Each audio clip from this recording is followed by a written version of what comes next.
Christmas and a Happy New Year. The Chennai Silks. Let the celebrations begin.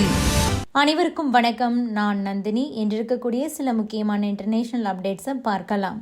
India வந்துள்ள இலங்கை அதிபர் சொன்னது என்ன?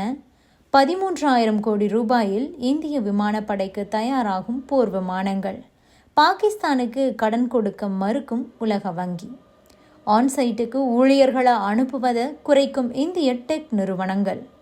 விருப்ப நாடுகள் பட்டியலிருந்து இந்தியாவை சுவிட்சர்லாந்து நீக்கி இருக்காங்க. என்ன காரணம்? இந்த பதிவில் விரிவாக பார்க்கலாம்.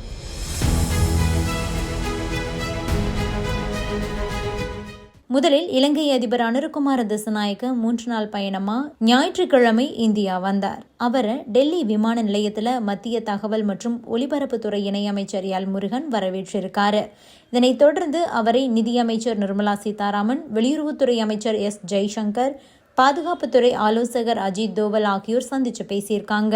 டெல்லி ஜனாதிபதி மாளிகையில இலங்கை அதிபர் அனுரகுமார திசாநாயக்கவுக்கு அணிவகுப்பு மரியாதை அளிக்கப்பட்டது.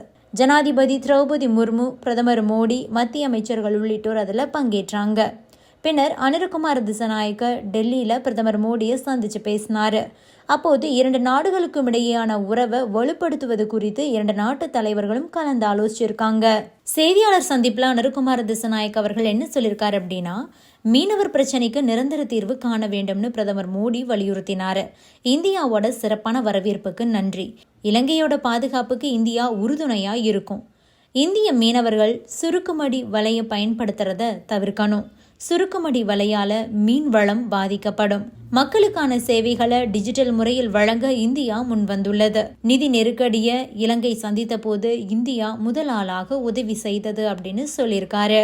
இதனைத் தொடர்ந்து பிரதமர் மோடி செய்தியாளர்கள் கிட்ட என்ன பேசியிருக்காரு அப்படின்னா, மனிதாபிமான அடிப்படையில் மீனவர்களுடைய வாழ்வாதாரத்தை அணுக வேண்டும். ராமேஸ்வரம் டு தலைமன்னார் வரை கப்பல் போக்குவரத்து துவங்கப்படும். இலங்கையின் வளர்ச்சி திட்டங்களுக்கு இந்தியா எப்போதும் உறுதுணையாக இருக்கும். இந்தியா இலங்கை உறவு வலுப்படும். பெட்ரோலியம், எரிவாயு, சூரிய ஒளி, மின்சார துறைகளில் ஒத்துழைப்பு அளிக்கப்படும். நம் திட்டங்கள் அனைத்தும் இலங்கையின் வளர்ச்சியை குறிக்கோளாக கொண்டு இயங்குகிறது. காங்கேசன் துறைமுகத்தை புனரமைக்க நிதி உதவி அளிக்கப்படும். இயற்கை பேரிடரின் போதும் நிவாரணம் உள்ளிட்ட பணிகளில் ஒத்துழைப்பு கொடுக்கப்படும். இலங்கையின் பால்வளம், மீன்வளத்துறை வளர்ச்சிக்கு இந்தியா நிதியுதவி அளிக்கும் அப்படின்னு பேசியிருக்காரு பிரதமர் மோடி. இதனைத் தொடர்ந்து வர ஜனவரி மாதம் அனுரகுமார திசாநாயக்க அவர்கள் சீனா போக போறாரு. அடுத்ததா பாதுகாப்பு துறையில மேக் இன் இந்தியா திட்டத்தின் கீழ் 2 முக்கியமான திட்டங்களுக்கு கேபினெட் கமிட்டி ஆன் செக்யூரிட்டி ஒப்புதல் கொடுத்திருக்காங்க.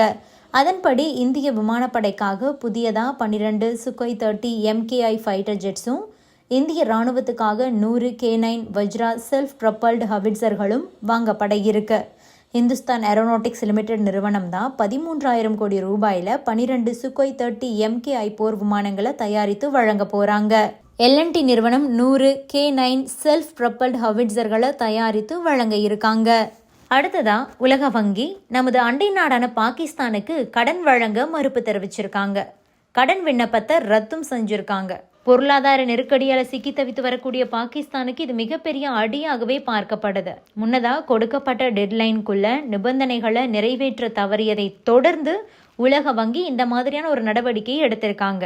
பாகிஸ்தானுக்கு $500 மில்லியன் கடன் மறுக்கப்பட்டிருக்கு.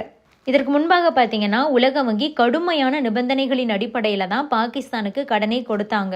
ஆனால் அது தொடர்பான நிபந்தனைகளை அந்த நாடு பின்பற்ற தவறி இருக்கிறதா தெரிவிக்கப்பட்டிருக்கு. அதன் பிறகுதான் கூடுதல் உதவிகளை நிறுத்துறதுக்கு முடிவு செய்யப்பட்டது. சீனா பாகிஸ்தான் பொருளாதார வழித்தடத்துடைய நிபந்தனைகள், அதுக்கப்புறமா கொள்முதல் சக்தி ஒப்பந்தம், அதாவது பர்ச்சேசிங் பவர் அக்ரிமெண்ட், அதில் செய்யப்பட்ட திருத்தம் உள்ளிட்டவற்றை பாகிஸ்தான் நிறைவேற்றவில்லைன்னு தகவல்கள் வெளியாகி இருக்கு. பாகிஸ்தானோட எரிசக்தி தேவையை பூர்த்தி செய்யறதுக்கு $500 மில்லியன் கடனுதவி வழங்குவதா உலக வங்கி அறிவிச்சிருந்தாங்க. பின்னர் அது $600 மில்லியன் உயர்த்தப்பட்டது. ஆனால் தற்போது $1 கூட கிடைக்கிறதுக்கு வாய்ப்பில்லாம போயிருக்கு. நடப்பு நிதியாண்டுல பாகிஸ்தானுக்கு புதிய கடன் எதையும் வழங்க மாட்டோம் அப்படின்னுட்டு உலக வங்கி அதிரடியா தெரிவிச்சிருக்காங்க. அடுத்ததா TCS, விப்ரோ, இன்ஃபோசிஸ் உள்ளிட்ட இந்தியாவை சேர்ந்த பெரிய IT நிறுவனங்கள் அமெரிக்காவுக்கு H1B விசா மூலம் ஊழியர்களை பணிக்கு அனுப்புறத குறைச்சிருக்காங்க. அமெரிக்காவை சேர்ந்த தொழில்நுட்ப நிறுவனங்கள் வெளிநாட்டில் இருக்கக்கூடிய திறன் மிகுந்த ஊழியர்களை பணிக்கு அமர்த்துறதுக்காக H1B விசாவை பயன்படுத்துறாங்க. அந்த வகையில் இந்தியாவை சேர்ந்த தொழில்நுட்பத்துறை நிபுணர்கள் பலரும் பார்த்தீங்கன்னா இந்த H1B விசா மூலமாக தான் அமெரிக்காவுக்கு போயிட்டு வேலை பார்த்துட்டு இருக்காங்க. இந்த நிலையில தான் அமெரிக்க கொள்கைக்கான தேசிய அறக்கட்டளை அப்படிங்கிற நிறுவனம் பார்த்தீங்கன்னா இந்த H1B விசா விண்ணப்பங்கள் தொடர்பாக ஒரு ஆய்வை நடத்தி அதனோட ரிசல்ட்டை வெளியிட்டிருக்காங்க. அதன்படி 2024 நிதியாண்டில் இந்தியாவை சேர்ந்த 7 IT நிறுவனங்கள் மொத்தம் 7299 H1B விசாக்களுக்கு மட்டும்தான் விண்ணப்பம் செய்து அனுமதி பெற்றுள்ளன அப்படின்னு தெரிவிக்கப்பட்டிருக்கு. 2024 அனுமதி பெறப்பட்ட H1B விசாக்களில் இது 5.2% தான் அப்படின்னுட்டும் அறிக்கை சொல்லுது. அமேசான் பார்த்தீங்கன்னா 2022 6396 H1B விசா அனுமதியை பெற்றிருந்திருக்காங்க. அதுவே 2023 4052 ஆகவும் 2024 3871 குறைஞ்சிருக்கு. காக்னிசன்ட் நிறுவனத்தை எடுத்துக்கிட்டோன்னா 2837, Infosys 2504, TCS 1452, IBM 1348, Microsoft 1264, HCL America 1248, Google 1058, Capgemini 1041, meta 920 என்ற எண்ணிக்கையில் தான் H1B விசாக்களை பெற்று ஊழியர்களை பணிக்கு அமர்த்தி இருந்திருக்காங்க. அதே வேளையில் எலான் மஸ்க்கு சொந்தமான டெஸ்லா நிறுவனம் முன்பை விட 2 மடங்கு அதிகமாக H1B விசா அப்ரூவலை வாங்கியிருக்காங்க. 2022 337 பேர், 2023 328 பேர்னு இருந்த அந்த எண்ணிக்கை 2024 742 உயர்ந்திருக்கு. இது எப்படின்னா டெஸ்லா நிறுவனம் தங்களுடைய உற்பத்தி, ஆய்வு மற்றும் மேம்பாட்டு பிரிவுகளில் அதிக ஊழியர்களை H1B விசா மூலமாக வரவழைத்து பணிக்கு அமர்த்தியிருக்காங்க. TCS, விப்ரோ, இன்ஃபோசிஸ் உள்ளிட்ட நிறுவனங்கள் H1B விசா மூலம் ஊழியர்களை அமெரிக்காவில் பணிக்கு அமர்த்தக்கூடிய அந்த அளவு 56% வரைக்கும் குறைந்திருக்கிறதா தெரிவிக்கப்பட்டிருக்கு. அமெரிக்கர்களுக்கு வேலை வாய்ப்புல முன்னுரிமை கொடுக்க தொடங்கி இருக்கிறது தான் டெக் நிறுவனங்களுடைய இந்த முடிவுக்கு காரணம் அப்படின்னு சொல்லப்படுது. டொனால்ட் ட்ரம்ப் அதிபராக பதவியேற்றதற்கு பிறகு கடுமையான குடியேற்ற கொள்கைகளை நடைமுறைப்படுத்துவார் அப்படின்னு சொல்லப்படுறதுனால இந்த எண்ணிக்கை இன்னுமே குறையறதுக்கு வாய்ப்பு இருக்கிறதாகவே தகவல் வெளியாகி உள்ளது. அடுத்ததா விருப்ப நாடுகள் பட்டியலிருந்து இந்தியாவை சுவிட்சர்லாந்து நீக்கியிருக்காங்க. இதனால அங்கு வணிகம் மேற்கொண்டிருக்கக்கூடிய இந்திய நிறுவனங்கள் கூடுதல் வரியை செலுத்த வேண்டிய கட்டாயத்துக்கு தள்ளப்பட்டிருக்காங்க. சுவிட்சர்லாந்தோட மிகப்பெரிய வணிக நிறுவனமான நெஸ்லே இந்தியாவில் பெரிய அளவில் தனது பொருட்களை விற்று வருது. இதுல குறிப்பிடத்தக்கதா மேகி நூடுல்ஸ் இருக்கு.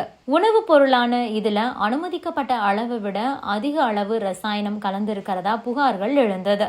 இந்த புகாரை அடுத்து விசாரணை நடத்தின மத்திய அமைப்புகள் கடந்த 2015 மேகியை இந்தியாவில் தடை பண்ணினாங்க.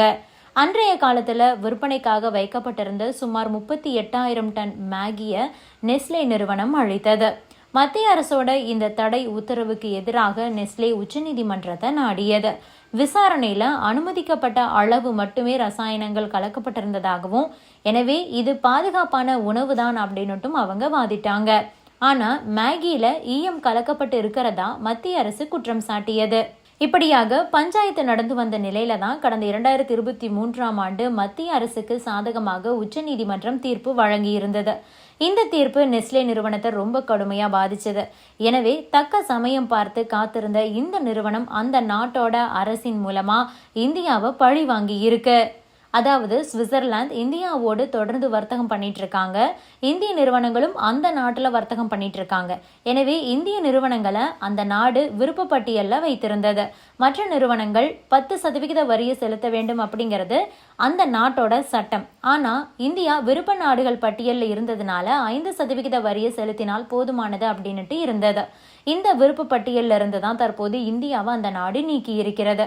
இந்த உத்தரவு 2025 ஜனவரி 1 முதல் அமலுக்கு வரும்னு தெரிவிக்கப்பட்டிருக்கு. இதன் மூலமா இனி வரும் நாட்களில் இந்திய நிறுவனங்கள் 10% வரியை செலுத்த வேண்டி இருக்கும் அப்படிங்கிறதும் குறிப்பிடத்தக்கது. Merry Christmas and a Happy New Year! The Chennai Silks. Let the celebrations begin.